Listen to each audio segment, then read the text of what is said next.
He bought the jerseys himself, twice out of his own pocket, with a teacher's salary, because the athletic department came up short and he was not going to send his boys onto the court looking like they didn't belong there.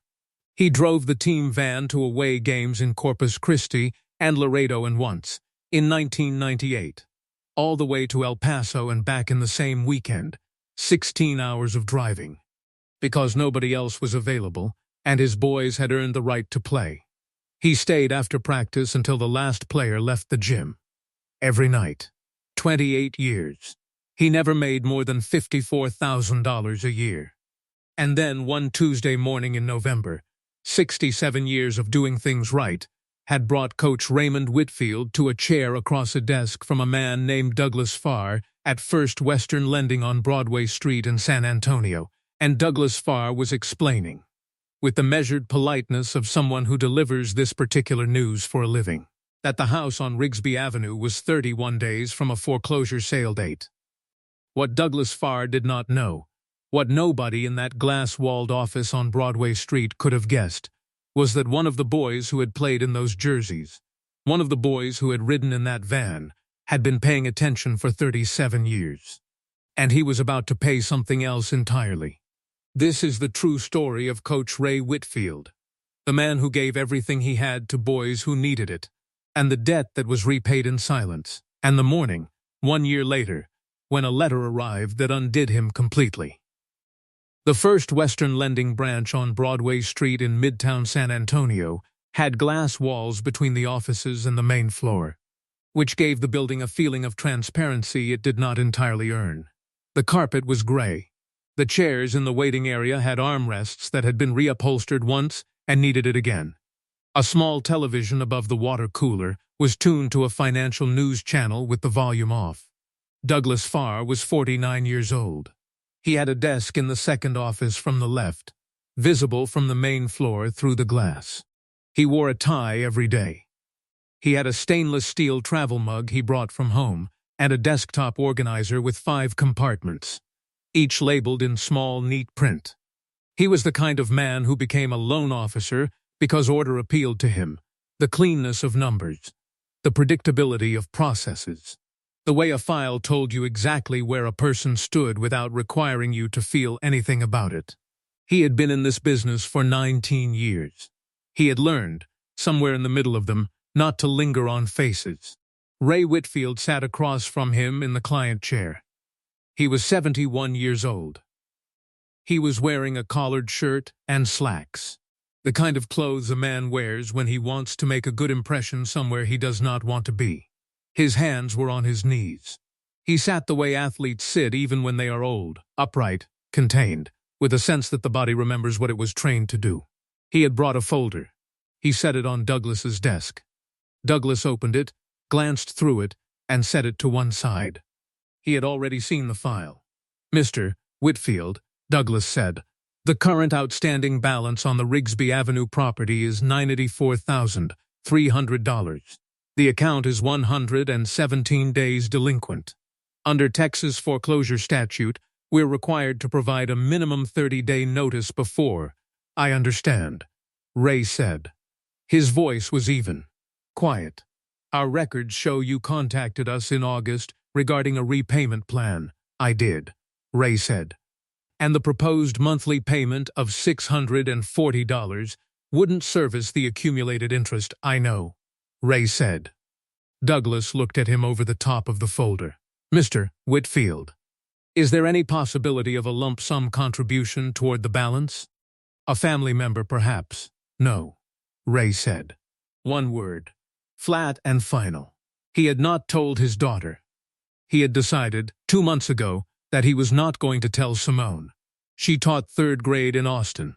She had her own mortgage, her own car payments, her own life. He was not going to put this on her. He was going to figure it out himself, or he was going to lose the house on Rigsby Avenue the way people lose things, quietly, without making it anyone else's problem. He had lived in that house for 32 years. Dorothy had planted rose bushes along the front fence in 1994, and they still came back every spring without anyone asking them to. He looked at his hands on his knees. "What's the date?" He said. I'm sorry? The sale date. If we get there. What's the date? Douglas checked the file. December 14th. Ray nodded slowly. 34 days. He picked up his folder. He stood. He held out his hand and Douglas shook it, because Douglas had learned that you always shook the hand, regardless of what the conversation had contained, because the handshake was the one moment in these meetings when you acknowledged that there was a person on the other side of the desk. Ray Whitfield walked out through the glass-walled lobby, and through the front door, and into the San Antonio morning. He did not look back. What you need to understand, what is impossible to understand without going back to 1987, is what Sam Houston High School meant to the east side of San Antonio, and what Ray Whitfield meant to Sam Houston High. The school sat on Gembler Road in a part of the city that the local newspapers wrote about only when something went wrong. Most of the boys who played for Ray came from streets within walking distance of the gym: Rigsby, Iowa, Lavaca, Pecan Valley Drive. They came from houses where the fathers were sometimes present, and sometimes not. Where the mothers were holding things together with what they had. Where the option of leaving for somewhere better was the kind of thing you talked about but rarely did.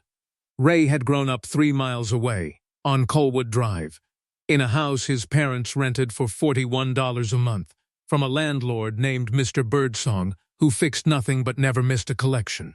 He had played basketball himself through high school and 1 year of community college, before his left knee decided otherwise. He had come back to the east side because it was home, and because someone had to, and because he understood something about boys from these streets that could not be taught in a coaching certification class. He understood that what they needed most was not a play or a defensive scheme. It was proof. Proof that someone who knew exactly what their life looked like still believed they could be more than it. Proof delivered not through speeches, but through presence. Showing up every day, staying until the last player left, paying for jerseys when the money ran out.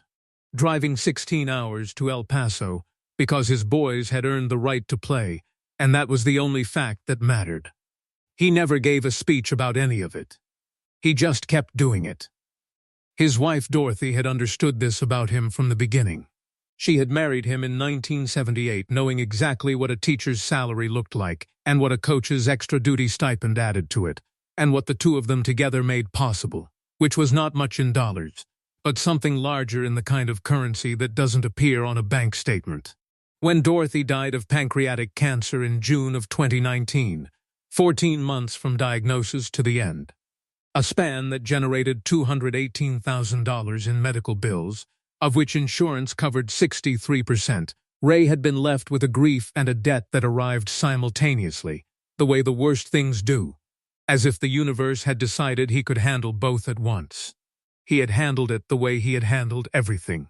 Head down. Keep moving. Do not make it anyone else's problem.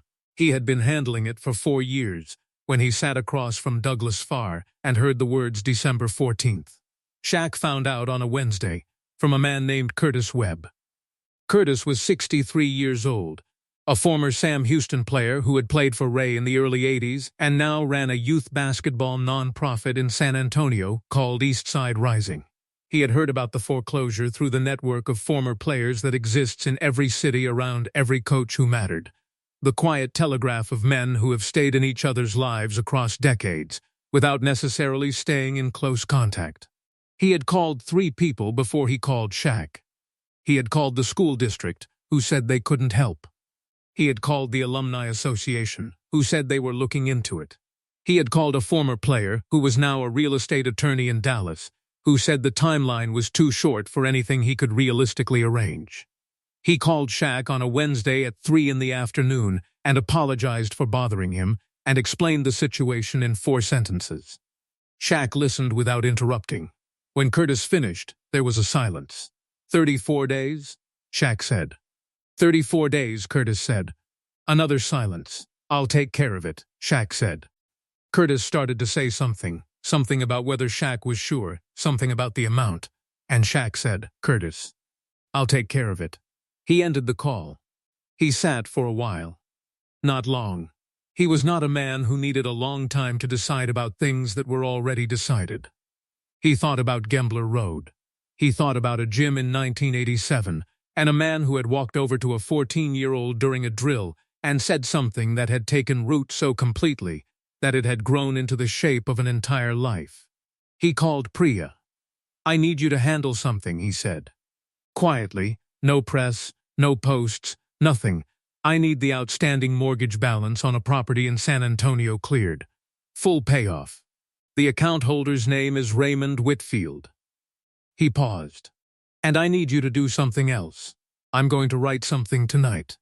A note. I want you to hold it. Don't send it to Coach Whitfield. Not yet. I'll tell you when." Priya said she understood. He sat at his desk that night for a long time before he picked up a yellow legal pad. He wrote 4 sentences. He read them back. He did not change a word. He folded the page, put it in an envelope, and called Priya back. "It's ready," he said.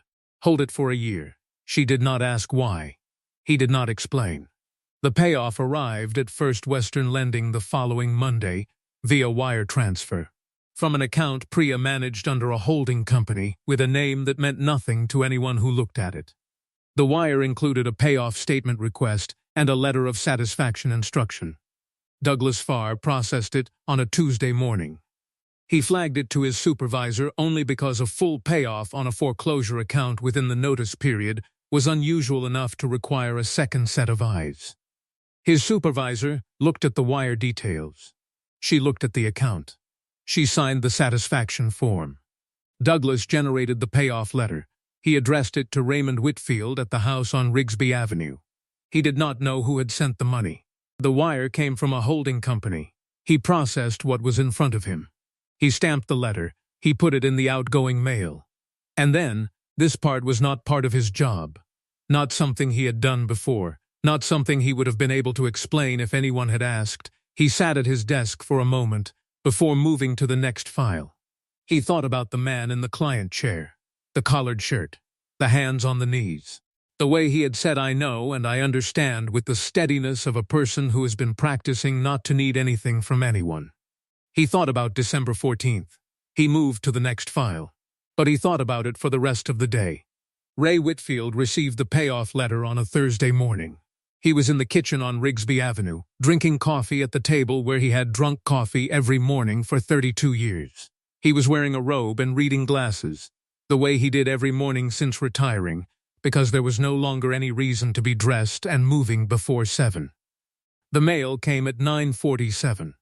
He heard the slot. He did not immediately get up. He finished his coffee first. He sorted through the mail at the kitchen counter. Electric bill.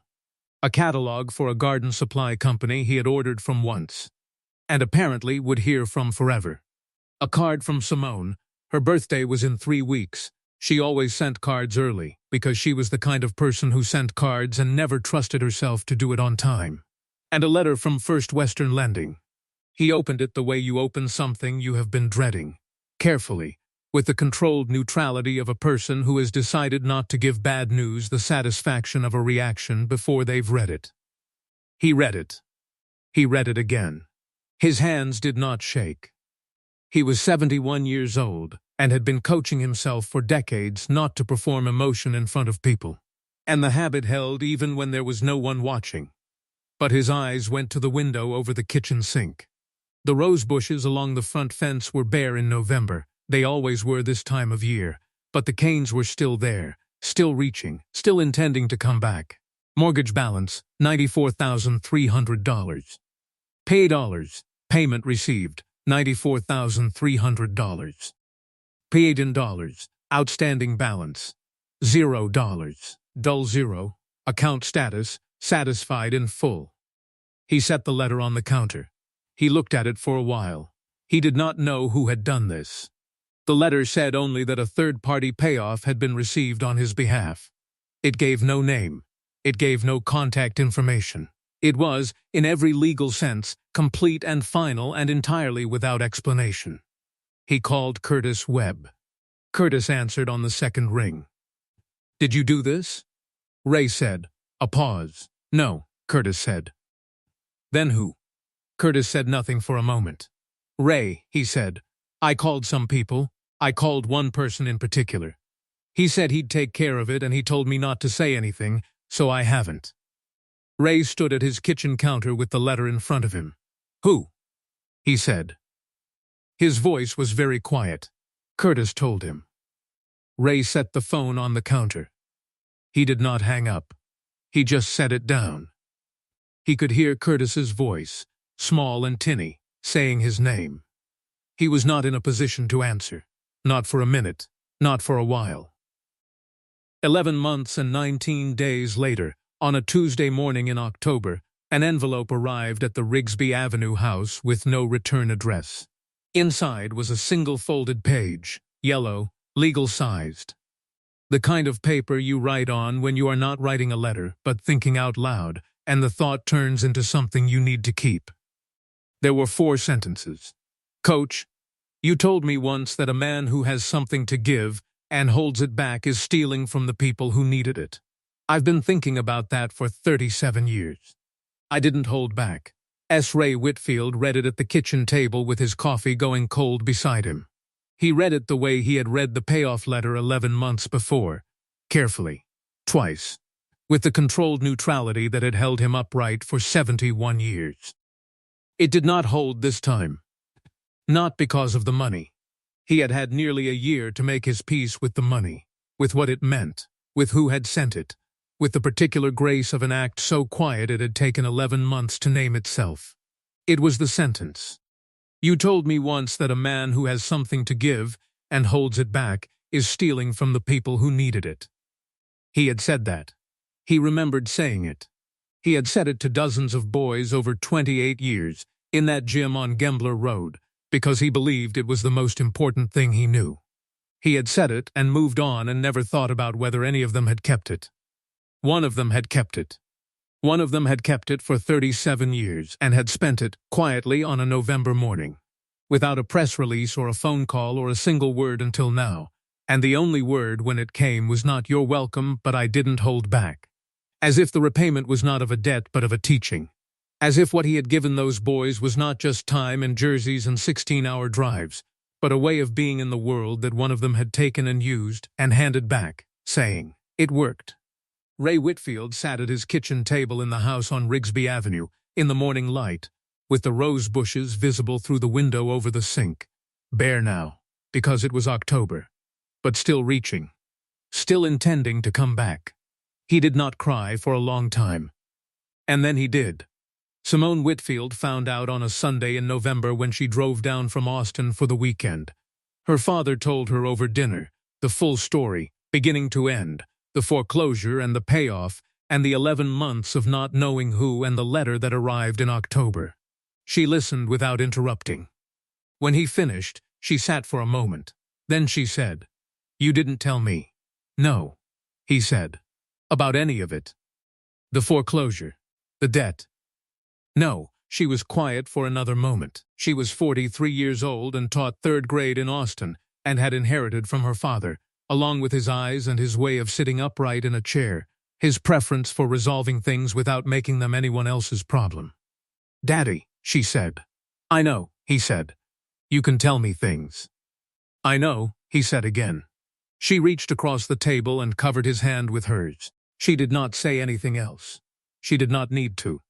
Later that night, after her father was asleep, she sat at the kitchen table and wrote a letter. Not to Shaq, she had no way to reach him and would not have known what to ask for. She wrote it to First Western Lending, addressed to the loan officer who had been in the room with her father on that Tuesday in November. She did not know his name. She addressed it to the office. She wrote 3 paragraphs. She explained who her father was, not the foreclosure file, but the man. 28 years at Sam Houston High. The jerseys. The van. The boys from Gembler Road who were now grown men scattered across the country, most of them better for having been in his gym. She wrote about the rose bushes Dorothy had planted. She wrote about what the house on Rigsby Avenue meant to a man who had given everything he had to everyone except himself. She did not ask for anything. She simply wanted someone at that office to know. The letter arrived on a Monday morning. Douglas Farr's assistant brought it in with the rest of the mail and set it on his desk. He read it at his lunch break. At his desk, with the door closed. He read it twice. He set it down. He sat for a long time looking at it, at the description of the jerseys, of the van, of the rose bushes, and he thought about a man in a collared shirt sitting across from him, with his hands on his knees, saying "I know and I understand" with the steadiness of someone who had been practicing not to need anything from anyone. He had processed the file. He had done his job. He had stamped the letter and moved to the next file. He had thought about it for the rest of that day. He thought about it now for a different reason. He opened his desk drawer. He took out a notepad.